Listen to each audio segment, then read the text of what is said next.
Good morning. I am talking to you today from the Bahamas, a place where I truly feel nourished. Anytime I'm near the water, I feel totally alive, close to God, and really energized. So I thought it's only fitting and appropriate that I deliver this message and this lesson from a place that makes me feel exactly that way. Today I want to talk about primary foods, things that truly nourish our bodies.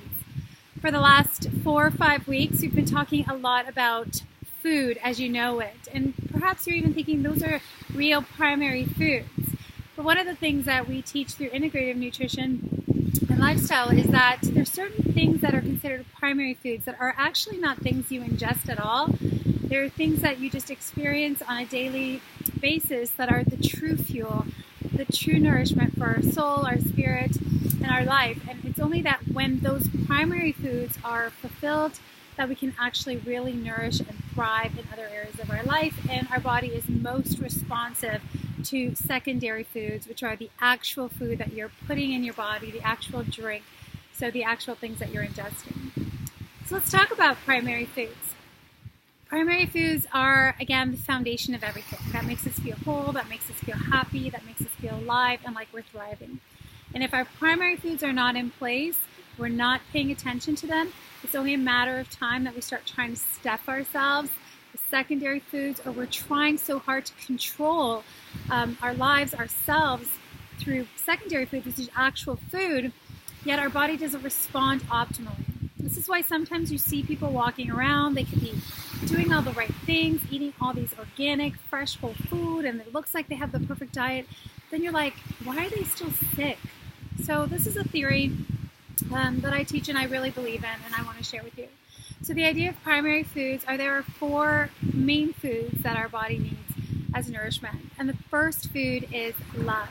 So when we're talking about love, we're talking about relationship. We all need to be in quality relationships with other human beings in order to feel truly happy, truly satisfied. Here we're talking about husband and wife relationship, parent-child, siblings, friends, co-workers. We need to be surrounded and involved in healthy, thriving relationships throughout our life. So right now, think about yourself and this primary food. We all have certain relationships that help us thrive, and others which are sort of, those thorns in our side. So the question I have for you is sort of reflection this week to say, where am I at in my relationships in my life? Where do I feel fulfilled? What are the relationships that are really serving me and that I can serve? Check out the guys in the back. And then just really doing a self-evaluation on what do I need to do to maybe bring and elevate those relationships a little bit to help me feel more satisfied. Are there people I need to love from a distance? And are there people that I need to nourish and spend more time with? So primary food is relationship, building healthy, quality relationships. Some of those communities that are studied over and over again, especially Mediterranean and Latin cultures, where people grow up in just tight-knit communities.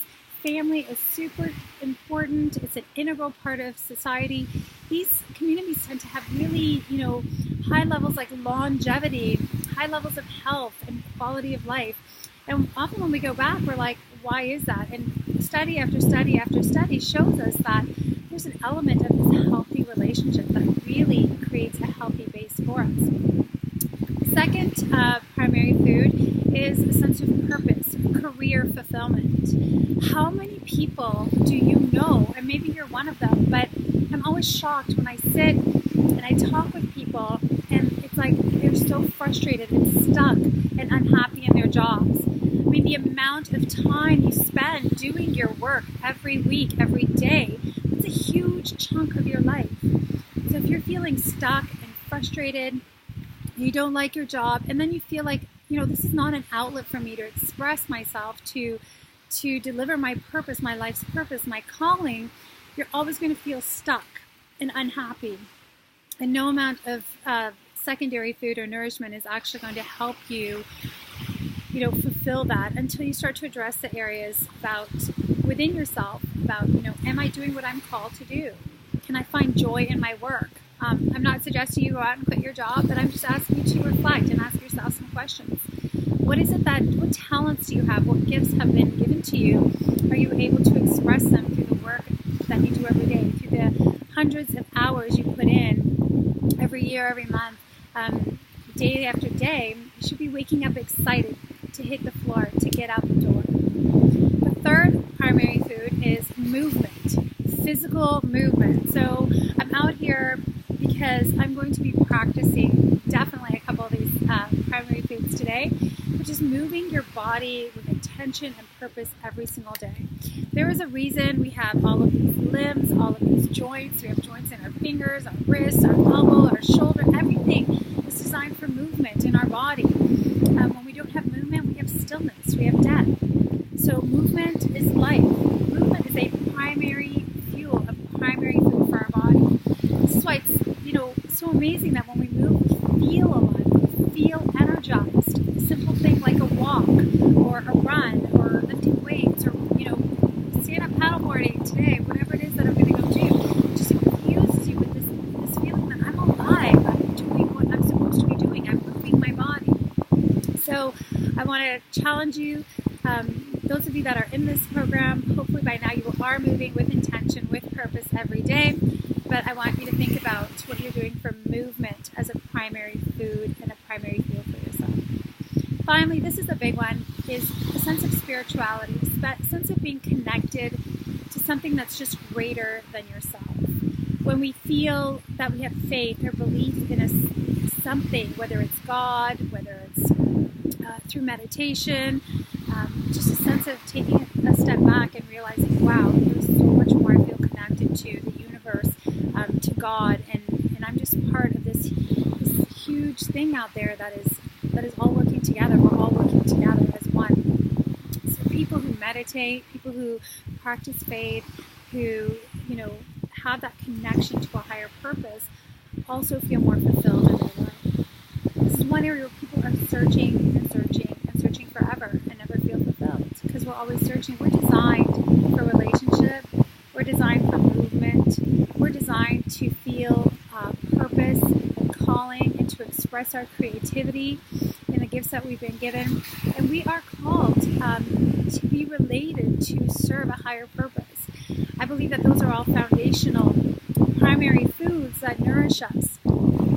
So this week, I want you to look at this handout and maybe start asking yourself some key questions as you work through the worksheets of where you feel like you're really nourished in these primary foods, and where are some areas that you'd like to explore or dig deeper.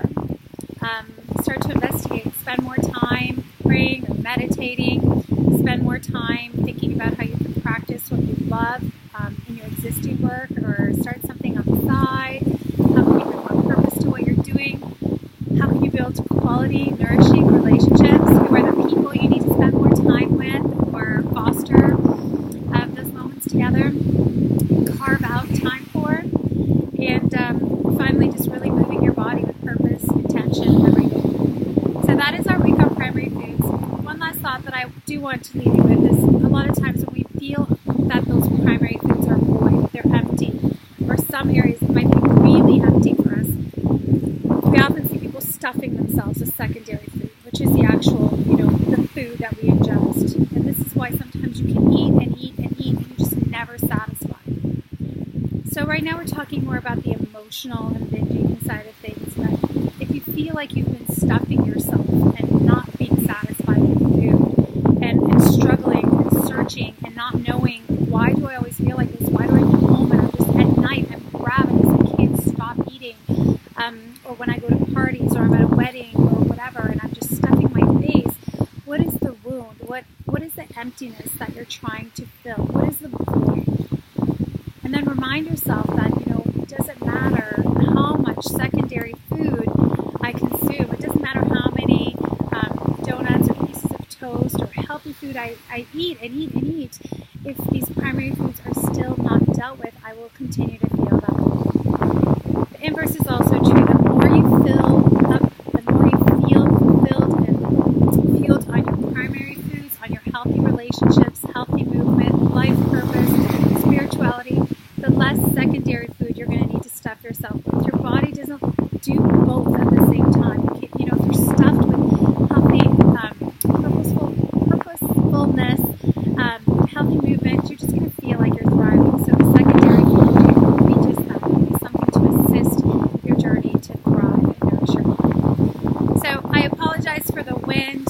Maybe it was hard to hear me, but I can't think of a better place to deliver this lesson.